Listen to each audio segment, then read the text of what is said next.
Je me tourne vers vous, Edmond. Excusez-moi, je tourne un petit peu le dos, mais c'est pas volontaire. Voilà. Juste reprendre votre expérience et nous parler un peu de votre approche internationale, comment elle s'est déroulée, dans quel Très cadre. bien. Alors, bonjour à tous, je m'appelle Edmond Lasca. Donc, je vais commencer par la mauvaise nouvelle. Là, je suis en la recherche active de travail. Mais je ne vais pas vous décourager tout de suite. L'international offre plein d'opportunités. Alors, je commence par ma formation. Je suis diplômé, comme certains de mes collègues, de LEA. J'ai fait une faculté de langue jusqu'à la maîtrise. Ensuite, j'ai fait un master en traduction et communication multimédia. J'ai associé à cette formation quelques années après, donc l'année dernière, un master en sciences politiques, parcours en sécurité internationale et défense. En ce qui concerne l'expérience, alors à l'issue de mon master 2 en traduction, j'ai exploré un peu les opportunités de traduction ou autres liées à l'utilisation des langues, l'international éventuellement. J'ai fait des petits boulots, je passais rapidement là-dessus, de traduction en freelance ou pour des agences, des entreprises qui ne sont pas très bien payées, il faut le dire. Et ensuite, je me suis tourné vers l'armée. Donc, j'ai postulé, j'ai été pris en... Il existe un statut, on appelle ça officier sous contrat pour ceux qui ne connaissent pas, pour les gens qui sont diplômés. Donc, on entre avec le statut d'officier. Lieutenant, il faut attendre après 4 ans et progressivement, on monte en grade.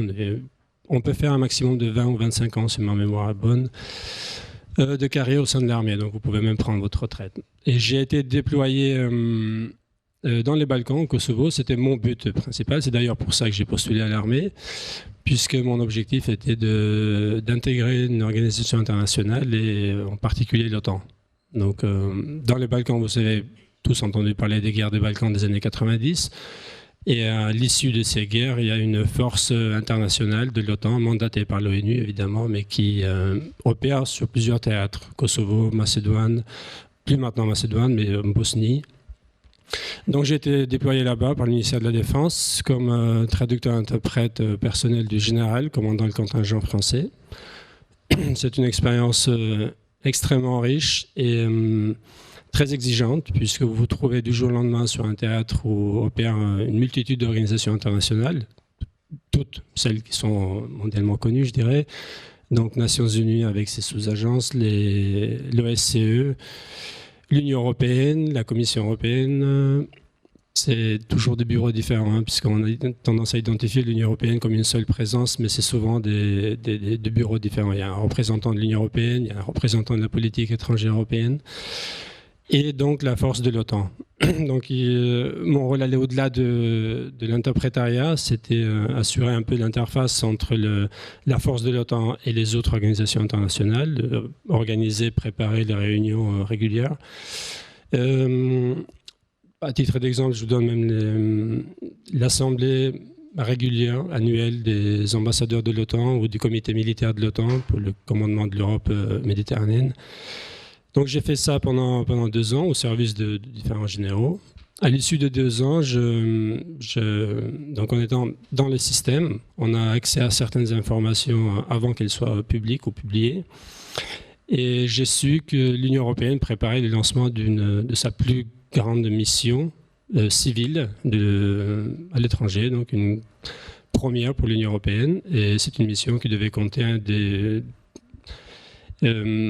2000 personnes en personnel international et avec un recrutement local de 2000 autres, donc ce qui faisait 4000, avec un budget de 200 millions d'euros. Donc on parle là d'une très très grosse mission, dont la mission était donc l'état de droit, police, justice, administration pénitentiaire, douane, avec des pouvoirs exécutifs très étendus. Donc c'est un peu des pouvoirs régaliens dont la province du Kosovo était...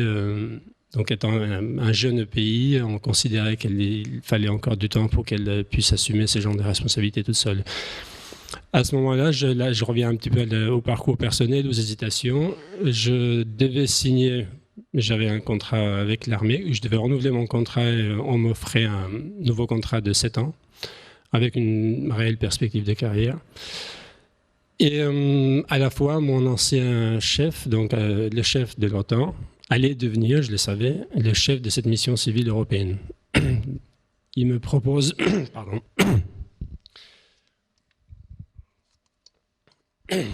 Alors, je vous dis les choses comme elles fonctionnent réellement. Hein. Il me propose de le joindre, de le suivre dans cette nouvelle aventure, mais cette fois-ci civile, au sein de l'Union européenne.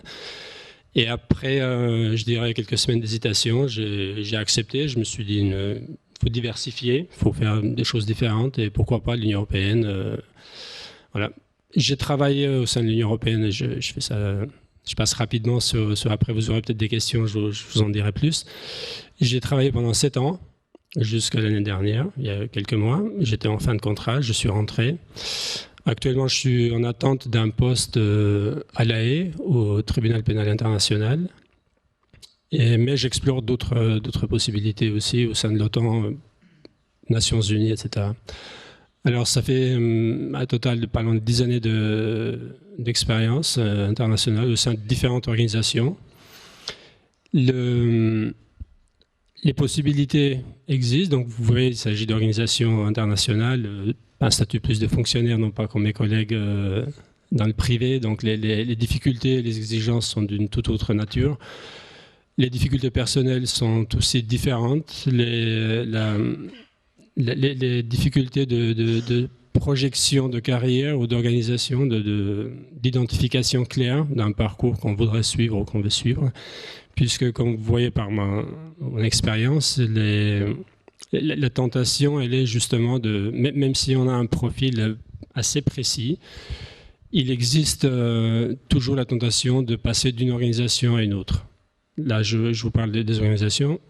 Ensuite, il y a aussi la difficulté d'identifier un peu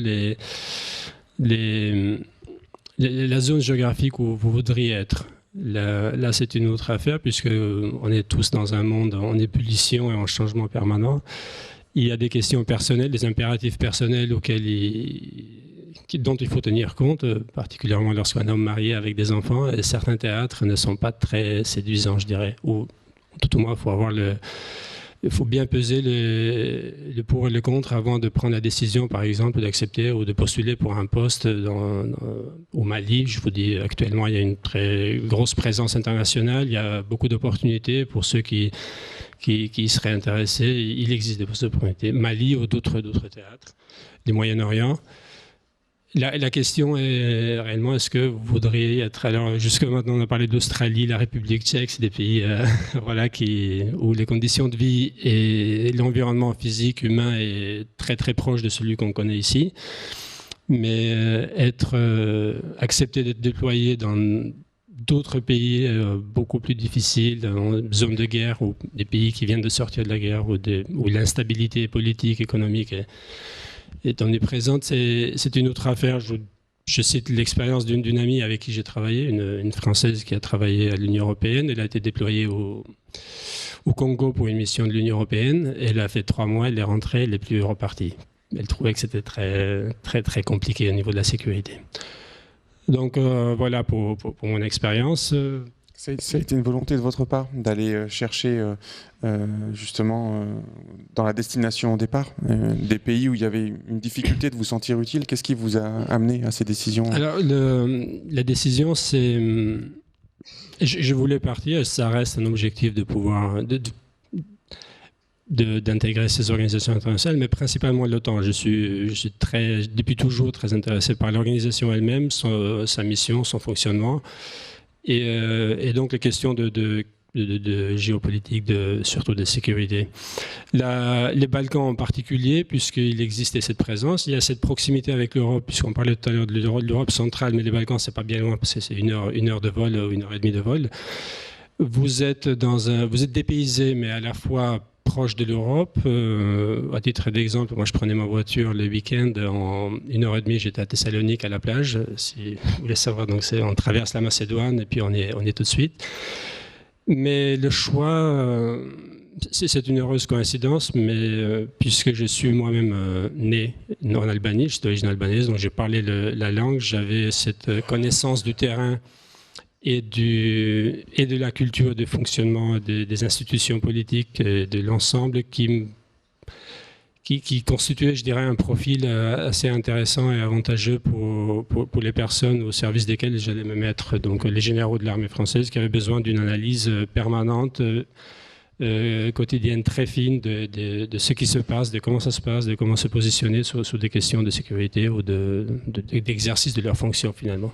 Et on entend à travers vos collègues et votre témoignage, et vous particulièrement sur le côté spécifique, technique, le savoir-faire dans cette histoire. Parce que traduire pour un général, c'est quand même autre chose qu'une conversation courante avec des enjeux. Une petite faute de traduction peut avoir des enjeux géopolitiques assez lourds, quoi. Tout à fait. Je pense que le domaine dans lequel j'ai travaillé, donc les premières années, ça avait trait aux questions de sécurité, de politique.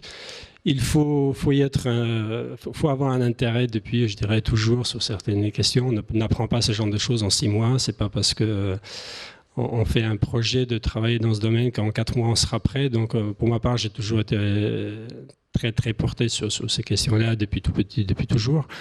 Après, il est vrai qu'aussi sur le terrain, on dispose de tous les moyens et les supports nécessaires pour se perfectionner, pour devenir efficace, puisque vous êtes totalement plongé, immergé dans une situation, dans un contexte où vous recevez au quotidien tous les rapports confidentiels, je dirais, de l'OTAN sur la question sécuritaire, tous les rapports d'autres organisations, puisqu'il y a un échange d'informations, en tout cas ce qui est de sources ouvertes, puisque vous savez, ces organisations sont aussi en concurrence sur ces questions.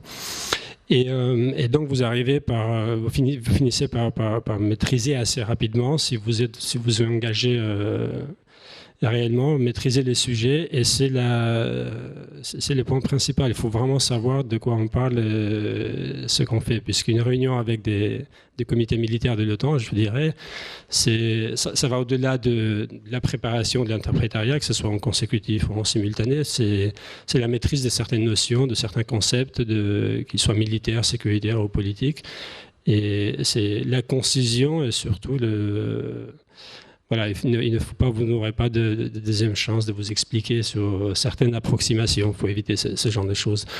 En ce qui concerne la mission de l'Union européenne, on reste assez, je dirais, dans le même domaine, puisque c'est une mission de l'État de droit. Donc là, en l'occurrence, j'ai fait beaucoup d'interprétariat au tribunal, toute instance confondue, jusqu'à la Cour suprême, qui traitait principalement des crimes de guerre, criminalité organisée, etc., trafic d'êtres humains.